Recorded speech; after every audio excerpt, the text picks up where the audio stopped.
Alors, suite de la proposition 7. Doit-on attendre une rencontre épicurienne des causes efficientes que les états, tout comme les atomes minuscules de la matière, cessaient à toutes sortes de configurations par leur choc fortuit, qui, par de nouveaux chocs, soient à leur tour réduites à néant, jusqu'à ce qu'enfin un jour réussisse par hasard une configuration telle qu'elle puisse se maintenir dans sa forme, un heureux hasard qui aura bien des difficultés à se produire un jour. Donc la question, c'est doit-on s'attendre à ce que d'une rencontre épicurienne des causes efficientes, donc c'est-à-dire comme des atomes qui se choquent, les états cessaient à toutes sortes de configurations et que par le choc fortuit et par de nouveaux chocs, par hasard, se forme finalement l'ordre mondial. Est-ce que ça pourrait être ça finalement? En tout cas, c'est la première hypothèse. Ou doit-on plutôt admettre que la nature suit ici un cours régulier pour mener peu à peu notre espèce du degré inférieur de l'animalité jusqu'au degré suprême de l'humanité, par, il est vrai, un art propre, bien qu'extorqué à l'homme, et qu'elle développe très régulièrement dans cet agencement apparemment sauvage ses dispositions originaires. Donc deuxième hypothèse, admettre que la nature suit un cours régulier, donc ce sera plutôt la sienne, pour mener peu à peu notre espèce du degré inférieur de l'animalité, donc du degré où l'homme est un animal comme les autres, jusqu'au degré suprême de l'humanité, donc jusqu'au développement plein de la rationalité, de la morale et de la liberté, par un art propre bien qu'extorqué à l'homme, donc par une technique de la nature, selon un plan caché, par des outils, et ces outils étant nos penchants, et s'attend donc qu'elle développe très régulièrement dans cet agencement apparemment sauvage, dans cette illusion de chaos, les dispositions originaires de l'homme. Ou, troisième hypothèse, ou bien préfère-t-on que de toutes ces actions-réactions de l'homme, rien dans l'ensemble, nulle part ne résulte, ou du moins rien de sensé, que tout restera comme tout a toujours été, et que l'on ne peut de là prévoir si la discorde, qui est si naturelle à notre espèce, ne prépare pas finalement un enfer de mots, quelque civilisé que soit notre état, pendant qu'elle anéantira peut-être de nouveau cet état et tous les progrès réalisés jusqu'à présent dans la culture par une dévastation barbare, un destin dont on n'est pas à l'abri sous le règne du hasard aveugle, qui est en fait la même chose que la liberté sans loi, si on ne suppose pas que la discorde suit un fil directeur de la nature secrètement liée à une sagesse. Donc on pourrait, troisième hypothèse, envisager que toutes les actions-réactions de l'homme dans l'ensemble, donc toutes les guerres, toutes les discordes, ne résultent même que dans un retour à la barbarie totale sans qu'il n'y ait jamais eu de finalité et finalement que le hasard règne et qu'il n'aboutisse à rien.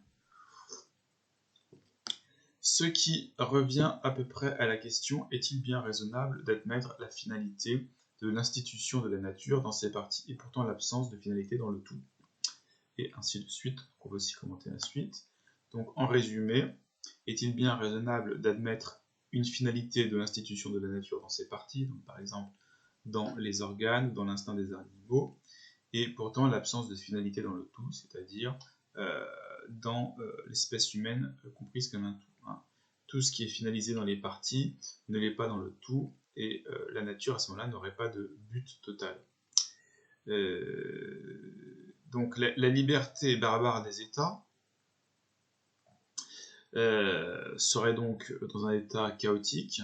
dans l'état sans finalité des sauvages, et malgré tout, il semble que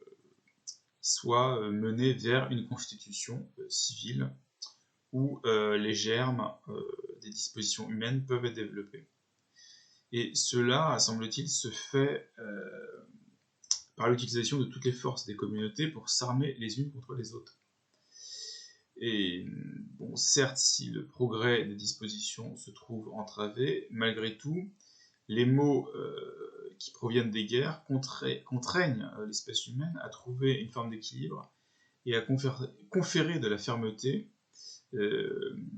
aux lois par l'union des forces en une seule force, afin d'instaurer un état cosmopolitique de sécurité publique des États, qui garde pour les individus et pour les États un certain état de tension afin que les forces humaines ne s'endorment pas complètement, mais qui ne soit pas non plus sans un principe d'égalité des actions et des réactions mutuelles, afin que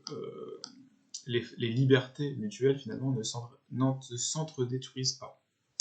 Afin que ce dernier pas, à savoir l'union des États, ne se fasse donc à peu près à mi-chemin de son développement, la nature humaine subit les maux les plus durs sous l'apparence trompeuse d'un bien-être extérieur, et Rousseau n'avait pas tellement tort quand il préférait l'état des sauvages, si l'on s'empresse de faire abstraction de la dernière étape que notre espèce a encore à franchir. Donc avant que ce dernier pas, à savoir l'union des États dans un État fédéral, ne se fasse, donc à peu près à mi-chemin où nous sommes, la nature humaine subit les maux les plus durs parce qu'elle a quitté l'état de nature qui était un état avec des guerres, soit sans guerre, soit avec des guerres relativement douces. Les guerres deviennent incessantes et de plus en plus violentes. Et donc ça, c'est un peu une prédiction de la suite des guerres qui vont venir. Et sous l'apparence trompeuse d'un bien-être extérieur, c'est-à-dire que le développement du luxe et du commerce, Rousseau, finalement, n'avait pas tellement tort quand il préférait l'état des sauvages, c'est-à-dire l'état de nature, l'état avant la civilisation, puisque tant qu'on n'a pas atteint l'état final de paix et de liberté pour les hommes, eh bien, les hommes souffrent des maux les plus durs. Nous sommes cultivés à un haut niveau par l'art et la science. Nous sommes civilisés jusqu'à en être accablés par la courtoisie et les convenances sociales de toutes sortes, mais se tenir déjà pour moraliser, il s'en faut encore de beaucoup. Donc nous sommes certes cultivés, l'humanité, et notamment l'humanité européenne de l'époque, par l'art et la science. Nous sommes également civilisés, nous dit-il, à un niveau, cette fois par la courtoisie et tout ce qui est convenance sociale, comme la politesse. Mais on ne peut pas être dit complètement cultivé, puisqu'il manque un élément de ce qu'on appelle la culture, et ce troisième élément, en plus de l'art et de la science, ce troisième élément, c'est la morale. Donc il manque la morale, alors comment on fait ? Eh bien on le remplace par la civilisation, sous la forme du reflet de la morale purement extérieure, sans l'intention bonne, c'est-à-dire la moralité, qui est la bienséance, la courtoisie, etc., etc. Mais aussi longtemps que les États utiliseront toute leur force à leur projet d'expansion vain et violent, et qu'ils freineront constamment le lent effort de formation intérieure du monde de pensée de leurs citoyens, en leur ôtant même toute aide dans cette perspective, on ne pourra rien attendre de cette façon de faire. Donc aussi longtemps que les États n'utiliseront pas leur force, utiliseront toute leur force à leur projet d'expansion vain et violent, donc la volonté de conquête, et qu'ils freineront constamment le lent effort de formation intérieure du mode de pensée de leurs citoyens, donc le lent effort d'éducation des citoyens, en leur ôtant même toute aide dans cette perspective, donc en faisant qu'il n'y ait pas de système scolaire et puis il n'y ait pas de système pour promouvoir l'éducation et la culture, on ne pourra rien attendre de cette façon de faire. Il est nécessaire pour obtenir quelque chose que chaque communauté forme ses citoyens par un long travail intérieur, un système d'éducation de la pensée et d'éducation à la morale. Mais tout bien qui n'est pas greffé sur une intention moralement bonne n'est rien d'autre qu'une apparence ostentatoire et un manque de moralité habillé de brillants atours, ce qui veut dire que pour l'instant on n'a que l'apparence de la moralité, on n'a pas encore la moralité parce qu'il n'y a pas ce développement de la formation. Le genre humain demeurera sans doute dans cet état jusqu'à ce qu'il ait travaillé à en sortir, par la façon dont j'ai parlé, de l'état chaotique de ses relations internationales.